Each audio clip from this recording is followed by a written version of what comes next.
आज हम डिस्कस करेंगे बॉडी हेयर ट्रांसप्लांट। क्या हम बॉडी के अन्य हिस्से का जो हेयर है उसको यूज़ कर सकते हैं कि नहीं ट्रांसप्लांट के लिए। चेस्ट के हेयर की बात करेंगे तो ये सिर्फ 6 से 10 हफ्ते तक ही ग्रो करता है।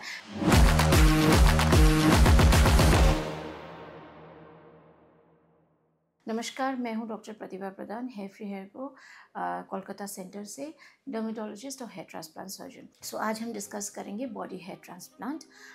इसका मतलब है क्या आपका जो बॉडी में हेयर है वो सूटेबल है स्कैल्प में ट्रांसप्लांट करने के लिए। कोई कोई पेशेंट आप देखेंगे कि उनका डोनर एरिया बहुत वीक होता है। हमारा जो नेचुरल डोनर एरिया है वो है आपका ये बैक ऑफ द स्कैल्प।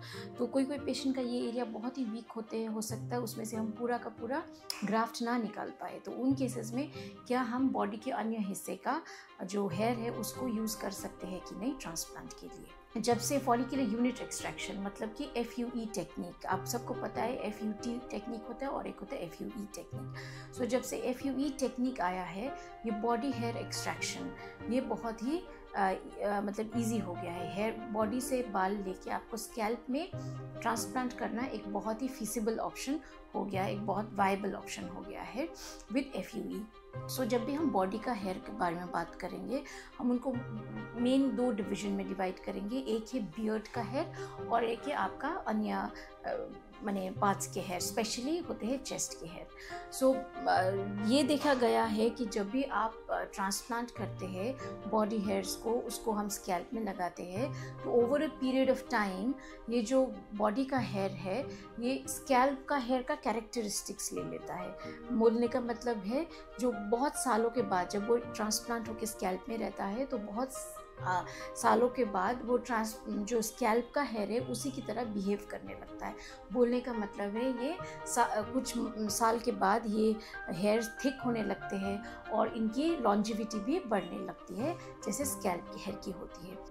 पर बियर्ड हेयर और बॉडी हेयर मतलब रेस्ट ऑफ द बॉडी जो बॉडी पार्ट का हेयर है, इनमें से दोनों में से सबसे बेस्ट ऑप्शन क्या है। जब हम चेस्ट से हेयर लेंगे तो आप खुद ही देख सकते हैं कि जो चेस्ट के हेयर है वो हेयर बहुत ही पतले होते हैं और दूसरी बात उनमें ज़्यादा सिंगल हेयर ही होते हैं। और इनकी जो एनाजन फेज़ है, एनाजन फेज़ का मतलब है जो इनकी एक्टिव ग्रोथ फेज़ है वो सिर्फ 6 से 10 हफ्ते की होती है। तो आप सबको पता ही है हेयर का एक साइकिल होता है जिसमें एक एक्टिव फेज़ होता है जिसमें हेयर ग्रो करता है। जो अगर हम स्कैल्प का हेयर का बात करेंगे तो इसका ग्रोथ साइकिल होता है ऑलमोस्ट 2 से 6 साल तक, ये एक एक्टिव ग्रोथ फेज़ में जाता है। पर अगर हम चेस्ट के हेयर की बात करेंगे तो ये सिर्फ 6 से 10 हफ्ते तक ही ग्रो करता है। जब इसका ग्रोथ फेज़ ख़त्म होता है तो क्या होता है, ये गिरने लग जाते हैं।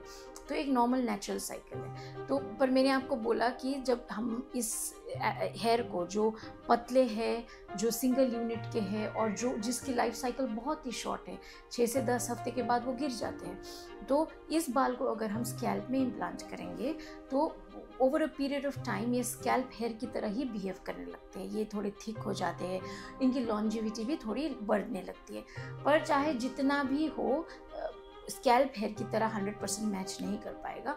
कुछ हद तक, कुछ परसेंटेज तक ही स्कैल्प हेयर की तरह वो बिहेव करने लगेंगे कुछ सालों बाद। पर जब हम बियर्ड हेयर की बात करेंगे, बियर्ड का हेयर क्या होता है, बहुत थिक होता है, बहुत मोटे होते हैं और दूसरा चीज़ इसका जो एक्टिव ग्रोथ का फेज़ है ये 1 ईयर तक लास्ट करती है। तो स्कैल्प हेयर का 2 से 6 साल तक और बियर्ड हेयर का 1 साल तक। तो बियर्ड हेयर जो ऑलरेडी थिक है और इसकी जो लॉन्जिविटी भी है वो भी अच्छी है, जब इसको हम स्कैल्प में लगाएंगे तो ये एक बेटर ऑप्शन होता है बाकी के बॉडी हेयर के तुलना में। पर बियर्ड हेयर को हमेशा हमको मिक्स करके लगाना है। जैसे जो मिक्स करने का मतलब जो आपका जो स्कैल्प का जो अच्छा डोनर वाला बाल है उसके साथ हमको बियर्ड एरिया को, बियर्ड वाले जो ट्रांसप्लांटेड हेयर है उसको हम मिक्स करके लगाते हैं। तो अगर आप बॉडी हेयर ट्रांसप्लांट के बारे में अगर आप बात करें तो बियर्ड के जो हेयर है वो बेस्ट होते हैं आफ्टर आपके स्कैल्प के हेयर, मतलब जो डोनर एरिया है। हम प्रेफर करते हैं पहले तो स्कैल्प पीछे वाला हेयर से ही ट्रांसप्लांट करें। अगर नहीं है, उसमें भी डोनर वीक है, then we go for beard extraction.